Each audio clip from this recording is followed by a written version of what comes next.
नमस्कार, मैं हूं अविनाश चंद्रवंशी और आप देख रहे हैं न्यूज़ प्लस 21। और आज के इस खास शो में हम आपको टाउन एंड कंट्री प्लानिंग के बारे में बताएंगे।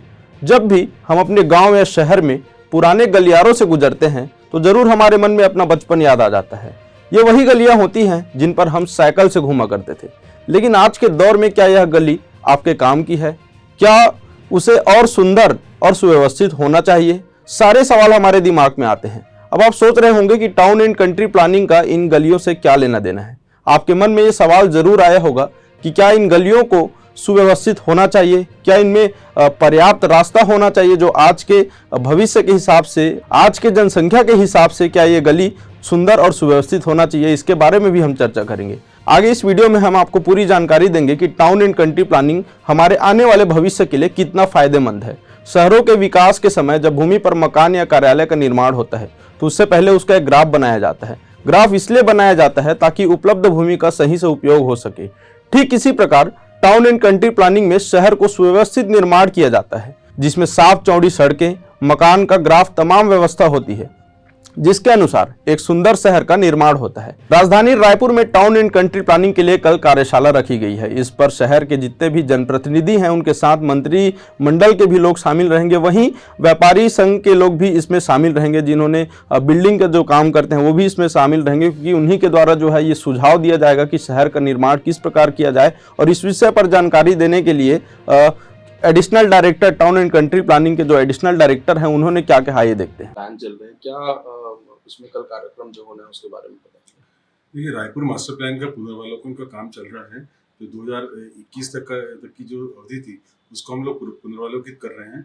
और पब्लिक पार्टिसिपेशन के लिए हमने सभी माननीय जनप्रतिनिधि, जो भी निवेश क्षेत्र के अंतर्गत सभी सम्मानीय जनप्रतिनिधियों को, विभिन्न संगठनों को, जैसे institute of engineers, architects, chamber of commerce, CIA के जो भी संगठन है, जो कि शहर में के बारे में जो कि जिनका व्यापार है और उद्योग धंधे चलते हैं जिनके, वो शहर के बारे में क्या सोचते हैं अपने, तो वो क्या सुझाव देंगे जिसको हम प्रारूप विकास योजना में उसका समावेश कर सके और एक अच्छा प्लान बना सके। इसमें आम जनता का भी कुछ सुझाव जो है, जैसे कई लोग शहर के डिजाइन के लिए ग्राफ बनाते हैं कि हमारा शहर ऐसा हो, तो ऐसे कुछ आइडियाज भी लिए हैं क्या? हाँ, हम लोग विभिन्न संगठनों के माध्यम से भी और बाकी जनप्रतिनिधियों के माध्यम से भी, क्योंकि जो भी आम जनता है अपने जनप्रतिनिधियों को ही बताती है कि क्या उनका सुझाव है।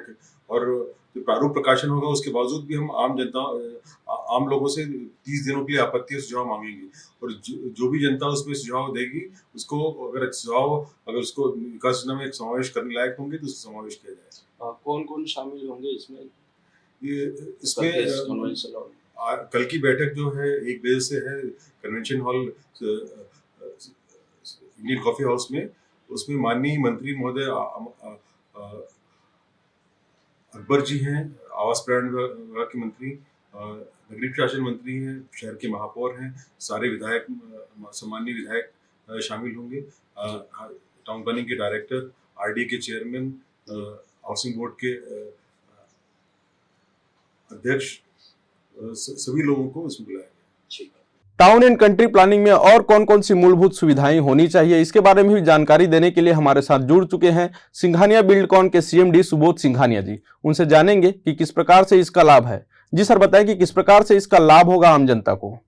टाउन एंड कंट्री प्लानिंग किसी भी शहर का 10 नहीं 50 वर्षों का वो लेकर के काम करती है जी। तो जो लोग हैं जिनको तंग गलियों से निकलना रहता था जी, वो टाउन एंड कंट्री प्लानिंग सभी चीजों को व्यवस्था का नाम है टाउन एंड कंट्री प्लानिंग जी। तो रायपुर जो आने वाले समय में महानगर का रूप जो ले रहा है, उसके लिए टाउन एंड कंट्री प्लानिंग का रोल बहुत बड़ा है।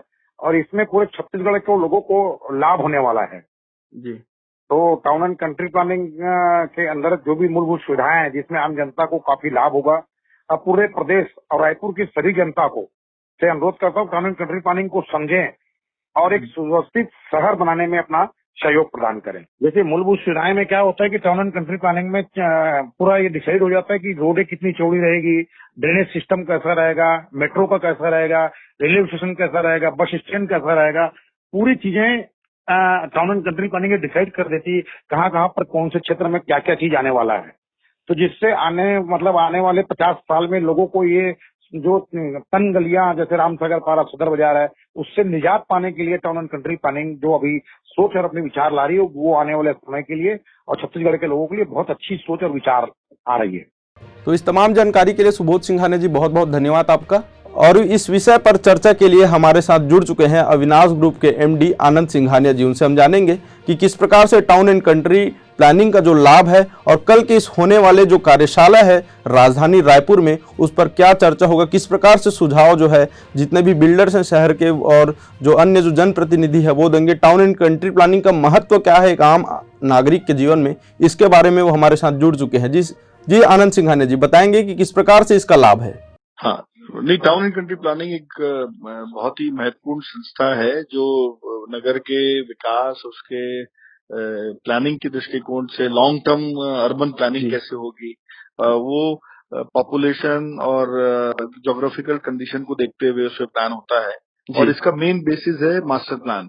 कोई भी शहर का मास्टर प्लान एक होता है जिसमें लैंड यूज फिक्सेशन और शहर का विकास कैसे होगा आने वाले 20 सालों में, 10 सालों में, उस पीरियड को वो मास्टर प्लान के माध्यम से डिसाइड होता है। और जो भी प्रोजेक्ट्स आते हैं, चाहे सरकारी हो, चाहे निजी बिल्डरों के हो, चाहे निजी कोई इंडस्ट्री हो या कोई बिल्डिंग हो, वो टाउन प्लानिंग के मास्टर प्लान के मापदंड के अंतर्गत ही बनती है। तो इससे इसका बहुत महत्वपूर्ण रोल है टाउन प्लानिंग का। और उसी की गाइडलाइन में फिर म्युनिसिपल कॉर्पोरेशन में नक्शे पास होते हैं या फिर एसडीएम के पास में जो लेआउट्स वगैरह पास होते हैं उसी में होते हैं। तो ये बेसिक रोल है। और कल जो कार्यक्रम हो रहा है, कार्यशाला एक हो रही है, जो मास्टर प्लान आने वाला जो मास्टर प्लान है उसके बारे में चर्चा होगी कि आने वाला 2031 का मेरे ख्याल से मास्टर प्लान आ रहा है, प्रस्तावित है। तो वो मास्टर प्लान कैसे होना चाहिए रायपुर शहर का, उसमें जो लैंड यूज फिक्सेशन अभी तक है उसमें क्या विसंगतियां हैं या क्या इम्प्रूवमेंट का स्कोप है, या आने वाले 2031 तक में पॉपुलेशन कितनी होगी शहर की, और हमें क्या नई चीज बदलते समय के साथ उसमें लाना चाहिए ताकि मास्टर प्लान के, चूंकि मास्टर प्लान के अनुरूप ही व्यवस्थापन या फिर डेवलपमेंट होता है जी। तो ये बहुत इंपॉर्टेंट कार्यशाला है कि जिसमें पूरे शहर के जो भी स्टेक होल्डर्स हैं, विभिन्न एसोसिएशन और बिल्डर एसोसिएशन से क्रेडाई भी आएगा और बाकी भी सब संस्था आएगी, चैम्बर ऑफ कॉमर्स है या इंडस्ट्रीज है जी। तो ये कल की कार्यशाला ये अच्छी पहल है सरकार की, टाउन प्लानिंग विभाग की। कोई भी एक बड़ा क्षेत्र है उसका जोनल प्लान टाउन प्लानिंग बनाती है कि उसमें रोड कैसे बनेंगे। आप देखेंगे पुराना जो डेवलपमेंट है बहुत पतली रोड या फिर आड़ा टेढ़ा मूवमेंट होके अंदर जाते हैं, वो इसलिए क्योंकि उसमें मास्टर प्लान में सही समय में उसकी डिटेल प्लानिंग नहीं हुई, जिसको जोनल प्लानिंग बोलते हैं। तो इसका निर्धारण अगर सही समय पे हो जाए तो अव्यवस्थित विकास खत्म हो जाएगा। जो पतली गलियां, पतले रोड नहीं रहेंगे और एक जैसे ग्रिड पैटर्न में आप छत्तीसगढ़ देखेंगे, इंडिया में फेमस है वो इसीलिए कि वो प्लान सिटी है। भिलाई भी हम देखेंगे छत्तीसगढ़ में प्लान सिटी रही, क्योंकि स्टील प्लांट आने के कारण वेल प्लान हो गया वो। उसी तरीके से अगर शहर में अगर हम समय के पहले, मतलब विकास आने के पहले उसकी प्लानिंग अगर ढंग से कर ले, जहाँ हमको लगता है विकास आएगा उसकी अगर मास्टर प्लानिंग पहले कर ले, तो ये जो पतली गलियां या इम्प्रॉपर डेवलपमेंट है वो खत्म हो जाएगा, उस पे कंट्रोल होने की संभावना बहुत बढ़ जाएगी। तो ऐसे ही तमाम बड़ी जानकारियों से अपडेट रहने के लिए देखते रहें न्यूज़ प्लस 21, आपके हक की बात।